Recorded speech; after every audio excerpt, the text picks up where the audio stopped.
спомени ще ни разкаже и Петко Петров Дяков, първият платен читалищен библиотекар. На тази длъжност той работи от пролетта на 1952 година до пролетта на следващата година, а преди това две години е работил доброволно. Роден е през 1928 година и в момента живее в Пожарево.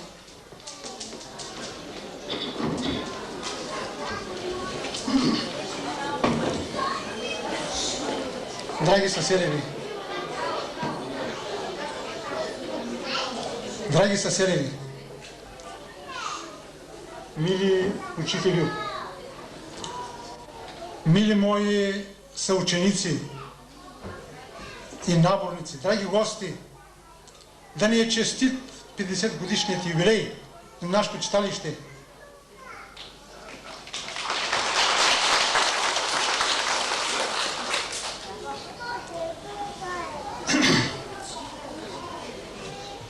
Читалището е културен институт, наша самобитна българска форма на културна дейност, с която другите народи не могат да се похвалят. То развива най-разнообразна дейност. Самодейни колективи, театрални, танцови и други. Такива нито в съседните народи, нито никъде не можем да видим. Те са се родили в недрата на нашия народ по време на най-силното наше възраждане, когато нашето възраждане се намира, така да се каже, в своя апогей. Или когато вече набира сили, тогава се явяват и титаните на мисълта на нашия народ, дейците на нашата национална революция, Ботев, Левски, Каравелов, Вазов и така нататък.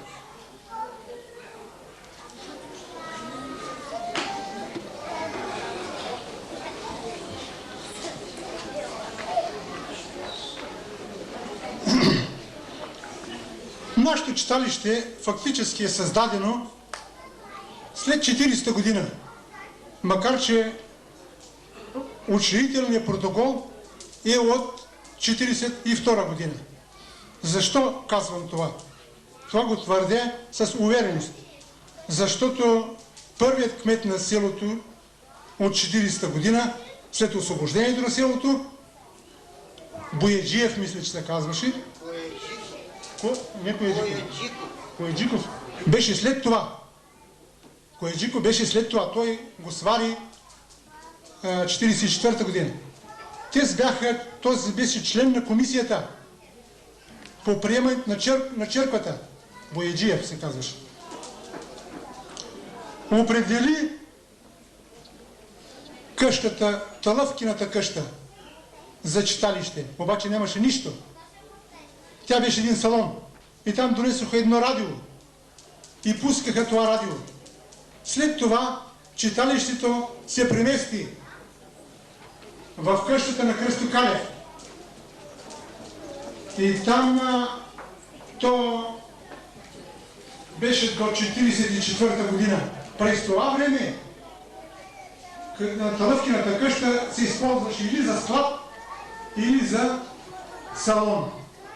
Но като салон, както каза и господин Коев, ние ползвахме училището. Там се правяха всички събрания и така нататък. Танцови забави до 1944 година нашето село почти не познава.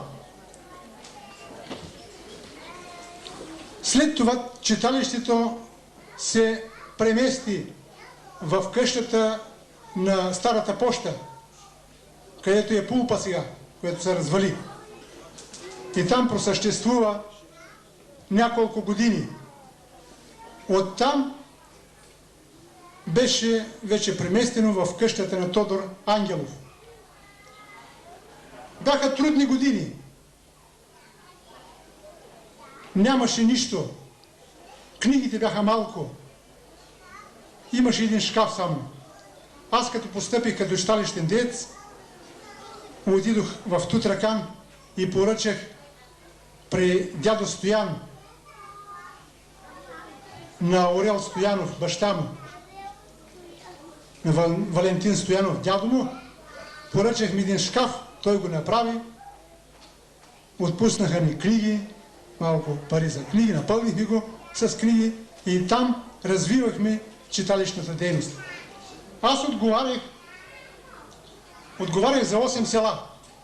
Това бяха Белица, Варненци, Шуменци, Дъбравица, Мъдрево, Добрево, Тертер и Бреница. За читалищата, за книгите на тези села, за самодейните състави отговаряше само един човек. И ни разкарваха, като Левски ходехме, защото околийският секретар на читалището Михаил Абаджиев, като чиновник, разбира се, изискваше това от нас.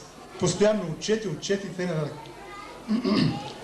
Ние провеждахме всички събрания на масовите организации във всяко село. Българо-съветско дружество, Червен кръст и всички. Отечествения фронт и така нататък.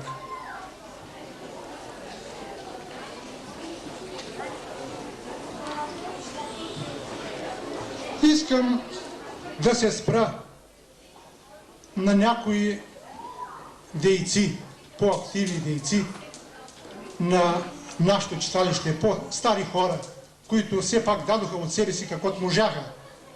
И един от тези хора беше Марин Пенчев.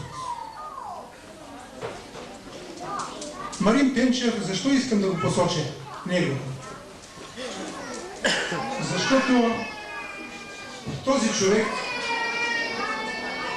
и в друга насока, и в друго отношение искам да кажа, че е оказал известно влияние на село. Още през румънското робство той с бразаята, с дядото произнасяше най-дългото слово. Ако си спомните. И накрая викаше да бъде дружина. И всички ставаха прави да бъде. Тогава, когато на нам беше забранено да говорим на български.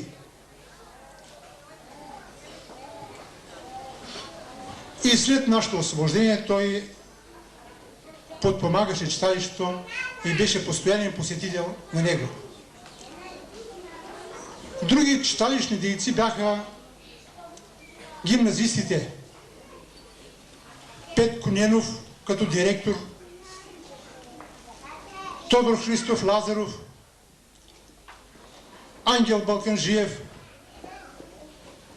Райчо Димитров, всички гимназисти. Искам да посоча като такива също Димитър Йовчев, Васил Янков, Петров и други. Разбира се, имаше и други хора, които се интересуваха от читалището, но те не може да дадат много. Някои от тях само затваряха и отваряха читалището. Но главното е тези, които го посещаваха, тези, които разнасяха, препоръчваха книгите, списанията и така нататък.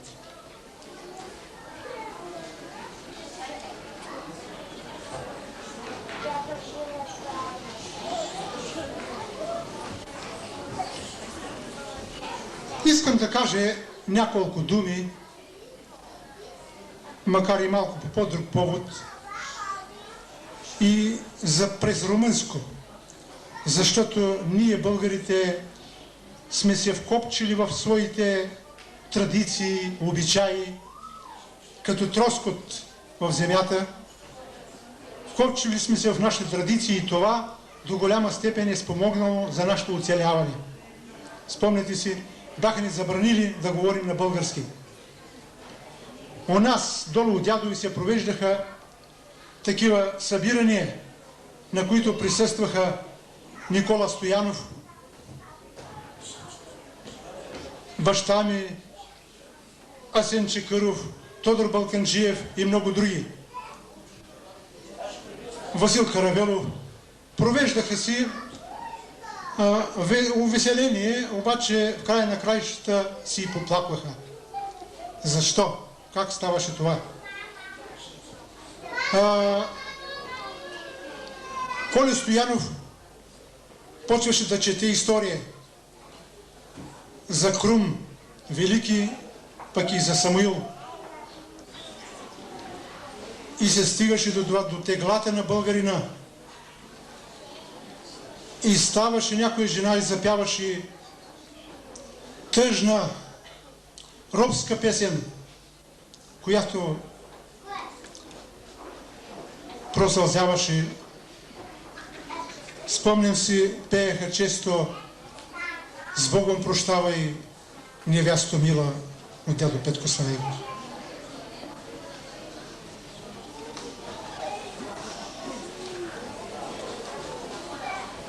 Но ние оцеляхме както от турско, така от румънското робство, защото в културно отношение нашите традиции и обичаи бяха на по-високо равнище, на по-висока степен. Зато и когато ние учехме, румънските учители ни посочваха за пример българчетата, че знаехме повече от румънчетата. Петко Ненов беше един от първенците. Той беше за пример на останалите и ни вдъхновяваше, разбира се. Беше смел.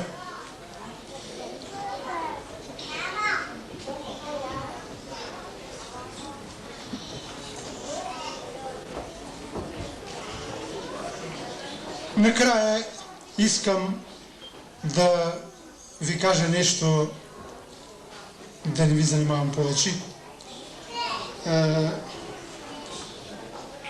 Простете ми за това. През 40-те, през 50-те години събират се на малко тържество, нали сме културен институт, трябва да поменем и по-големите хора. Събират се нашите поети, писатели, заедно дори с Илин Пелин, той е още жив тогава, Георги Караславов, Елисавета Багряна, Дора Габи и т.н. Между тях и Радой Радин.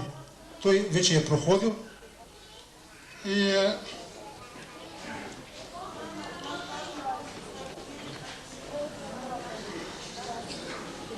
като сатирик, и Георги Караславов се обръща към него и казва: "Абе, я кажи по една римувана характеристика за всеки." Кой? Бай Георги Параславов, рекал той. Бай Георги Параславов. И веднага Дора Габи: "Ами, кажи за мене." "Абе, тя Дора Граби, рекал. "Ами, Елисавета Баграна?" "Ами, тя Елисавета Обиграна", рекал. Елисавета Обиграна. "Ами, Елин Пелин." Тогава той се изправя се, рекал: "Елин Пелин е един и незаменим. Амин."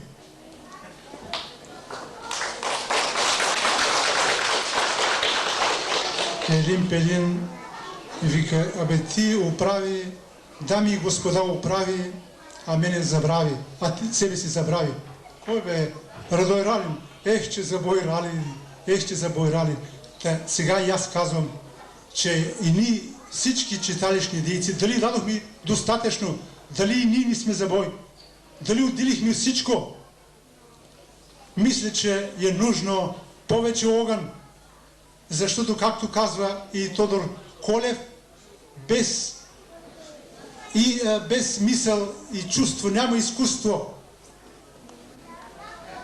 А пък човекът е човек, когато е творец.